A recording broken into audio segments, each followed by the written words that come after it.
Welcome back to the channel, guys. I'm Jesse with Connects High Performance, and today we're diving deep into something often overlooked in training: tendon health.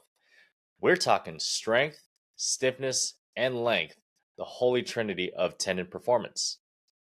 Now, strong, stiff, and long tendons aren't just for Olympic lifters and sprinters, they're crucial for everyone from weekend warriors to professional athletes. They increase power output, reduce risk of injury, and significantly enhance overall performance, especially in explosive movements. So let's break it down.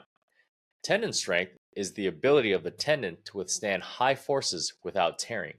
And luckily, our tendons are incredibly strong. For example, your biceps tendon can withstand forces of up to 6 times your body weight.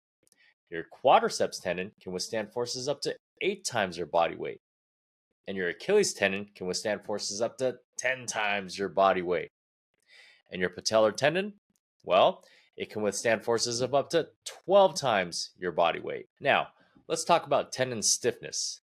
This refers to the ability for a tendon to resist change in length or deformity. Higher stiffness means less energy loss during powerful movements, resulting in a more efficient force transfer. As for tendon length, it's pretty important for athletic performance. Optimal tendon length allows for a full range of motion and maximizes force production. Now, you may already know that tendons connect muscle tissue to bones, but your tendons also play a pivotal role in the stretch shortening cycle. This is a fundamental movement pattern where a muscle is rapidly stretched, then immediately shortened. Think of jumping, sprinting, and throwing. Here's how it works. When a muscle is stretched, aka the eccentric phase, the tendon stores elastic energy.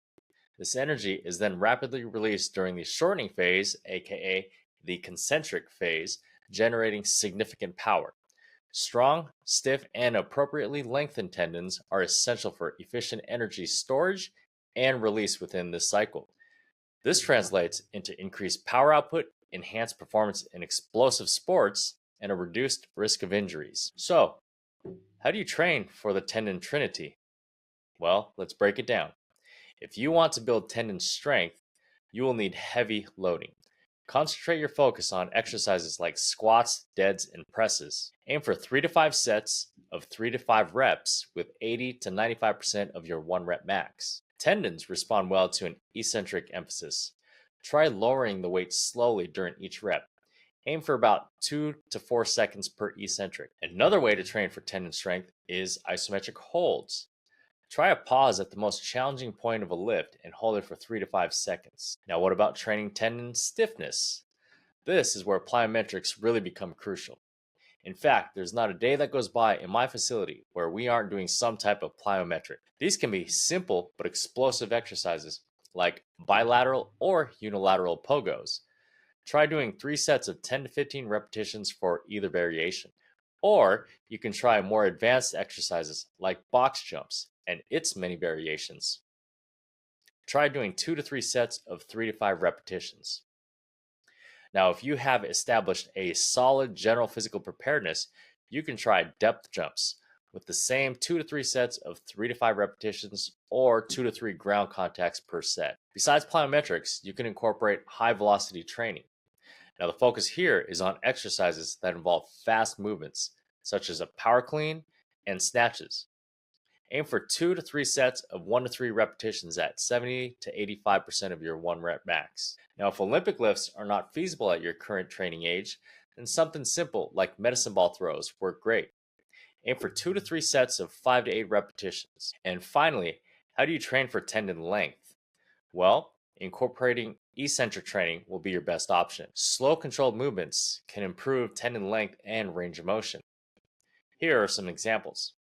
For hamstring eccentrics, try Nordic curls, focusing on the lowering phase. You can start with 3 sets of 3 to 5 repetitions. For chest eccentrics, you can do decline push-ups. Start off with 3 to 5 sets of 3 to 5 repetitions. Incorporating flexibility and mobility work would also be highly beneficial to your tendons. You could start by doing simple forms of dynamic stretching like leg swings and arm circles, aiming for 10 to 15 reps per arm or per leg for 2 to 3 sets. You could also have a dedicated foam rolling session, as it may help increase your body's ranges of motion. Target areas like quads, hamstrings, calves, and back, doing 2 to 3 minutes per muscle group, 2 to 3 sessions per week. You could also do static stretching. Here, you'll want to hold each stretch for 30 to 60 seconds, 2 to 3 sets for 2 to 3 times per week. Keep in mind that tendons can take up to 3 months for significant tendon remodeling to occur. So, if you are serious about becoming stronger and more powerful, it will take some time and effort.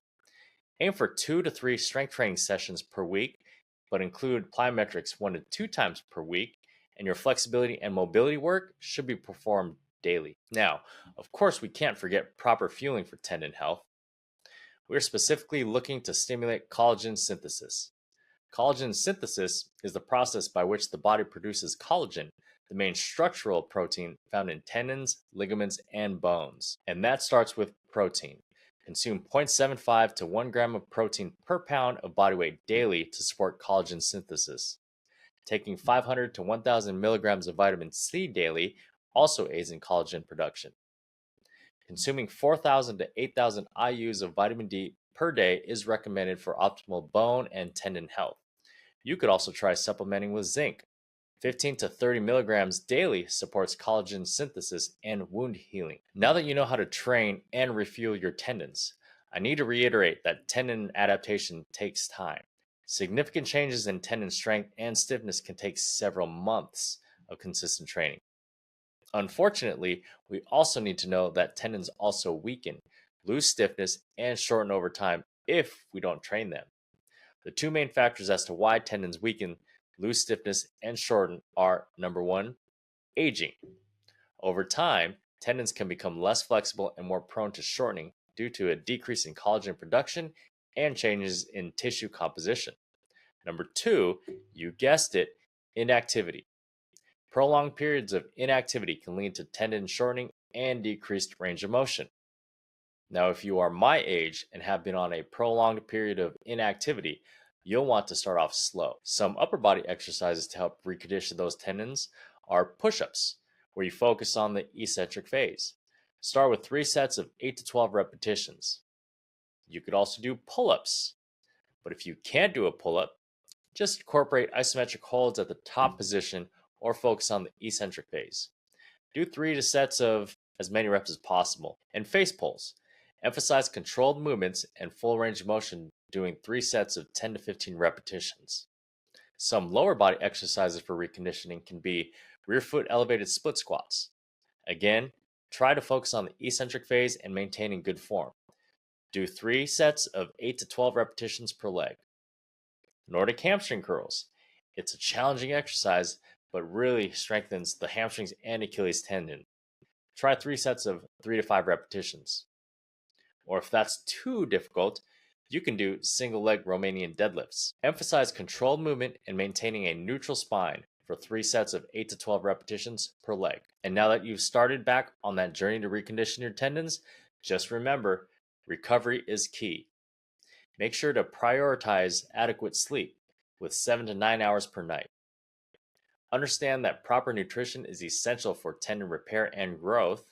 And finally, include rest days in your training program. So, in summary, training for tendon strength, stiffness, and length is crucial for optimizing athletic performance.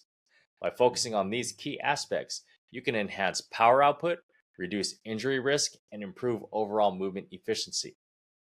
Just be sure to prioritize proper training techniques, focus on progressive overload and consistent training, and prioritize recovery and nutrition. And that's it for today, guys. Remember, consistency is key. Train smart, stay healthy, and crush your goals. If you have any questions, leave them in the comments below. Don't forget to like, share, and subscribe for more training tips and insights. And if you want more information on training smart, click here. And I'll catch you in the next one.